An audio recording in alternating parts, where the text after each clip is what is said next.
E aí minha mãe conseguiu vir pra cá em 2009. 4 anos separados. Quase 4 anos. Por conta de política. É isso, né? Era uma barreira política. E como é que Simplesmente não ficou podiam a sua sair de mãe lá? Com criança e tudo? Como é Meus que ficou? avós ajudavam. Davam um suporte também. Minha mãe, ela tinha um irmão, tem um irmão fora, que mora nos Estados Unidos há mais de 20 anos. Ele saiu ilegal, ele foi corajoso aos 18 anos. Atravessou o mar. Não, foi... Eu não sei muito bem a história, mas eu acho que ele casou com alguém, foi pra Espanha, mas tudo... E de lá foi. Foi fugido também. Foi fugido, mas foi ilegal, foi uma história... É que muita gente atravessa... Porque foi antes a de barcos eu nascer, eu precários nasci em ali. 99, então naquela época era muito mais fechado do que atualmente. E aí esse meu tio, ele mandava coisas pra minha mãe, pra vender. Então a gente vendia no mercado negro, roupa, essas coisas, que você sobrevive No lá mercado assim. negro. Deixa eu só fazer Tem um parênteses mercado negro. sobre isso.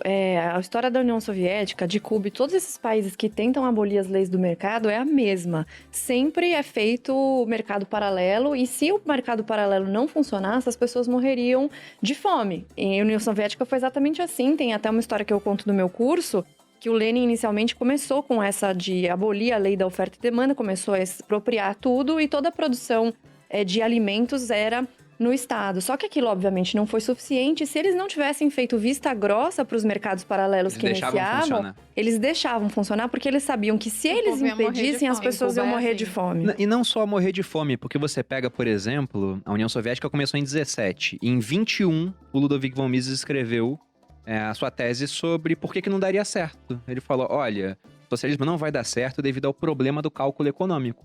Ele falava o seguinte, os socialistas querem estatizar os meios de produção.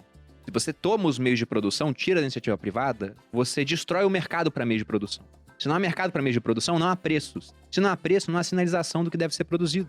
Quando a gente vê, por exemplo, sei lá, você vai numa cidade, a água que deveria custar uns R$2, tá R$10. Isso tá te informando que, olha, tem muita demanda por água e tem pouca oferta. Aí um monte de pessoas vão ver, caramba, não porque elas são boazinhas apenas, alguns querem só ganhar dinheiro. Mas esse é o mérito do capitalismo, né? A gente usa o egoísmo dos outros a favor de todos.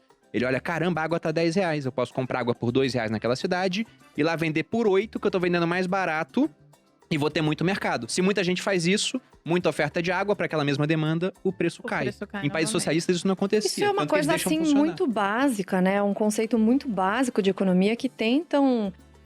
esse que é o problema, na verdade, do socialismo. Eles colocam a emoção na frente da razão e aí dá tudo errado. Então, assim, eu acho que o preço de tal coisa é muito caro, que as pessoas não têm acesso, mas a única maneira, e isso os dados provam historicamente, a única maneira de você conseguir levar a produção em massa para as pessoas e baixar o preço das coisas foi através da produção em massa, que veio depois da Revolução Industrial que precedeu o capitalismo. Isso, assim, é uma coisa, é um fato, não é uma opinião. As pessoas sempre falam, mas a minha opinião... Não tem opinião. Isso é assim que funciona e pronto, acabou.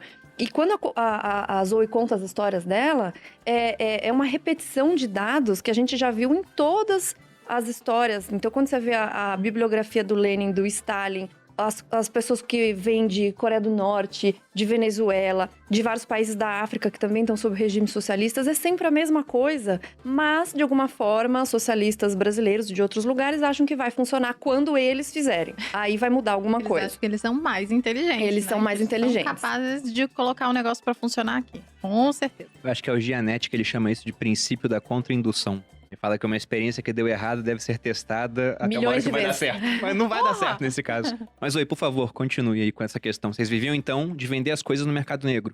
Minha mãe, ela vendia coisa no mercado negro e a gente traficava também, porque a gente era... Não, eu traficava adoro. não. Como é que é quando você consome? Contrabandeava? Não, a gente comprava frango no mercado negro, então a gente era... Um revendedor. Não, é pra comer mesmo. Você tá. consumia o mercado negro também. Exatamente. Vocês vendiam algumas coisas e compravam frango lá. Exatamente. A gente comprava frango, enfim. Lá funciona desse jeito e para sobreviver a economia de Cuba, eles fazem isso, eles fazem essa vista grossa. Então minha mãe sempre foi muito empreendedora lá em Cuba. Usuário, eu Empreendedora lembrei a para- palavra, usuário. A gente era usuário de usuário. frango. Usuário de frango. Porque era proibido vender comida nesse mercado, assim? Não, amor, entre era aspas? proibido consumir coisa que era ilegal. Porque, assim, as pessoas que vendiam esses frangos e vendem ainda, trabalham em indústria e tal, e eles roubam do trabalho. Ah. Entendeu? E aí vendem no mercado. É um contrabando mesmo. E É essa um contrabando de indústria- mercadoria. Por exemplo, lá tudo é estatal? Não tem uma empresa privada?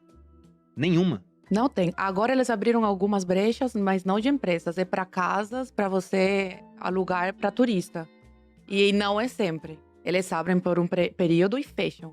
E aí abrem depois que a economia começa de novo. E abrem de novo e fecham. Então não é todo mundo que tem como abrir esse negócio. E os impostos são altíssimos. Então a maioria tenta ao máximo fazer Ilegal, claro. Exatamente. Mas isso é o maior estímulo, né? Além de tentar acabar com as leis do mercado, eles estimulam que as pessoas não façam nada por vias legais. Não tem como, né? Ninguém vai sobreviver se fizer pelas vias legais. Não faz sentido. Exatamente. Então, assim, você não sobrevive se não for dessa forma ilegal.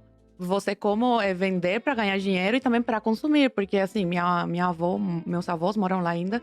E ela tava me falando, a cesta básica em Cuba é 5 ovos por mês por pessoa.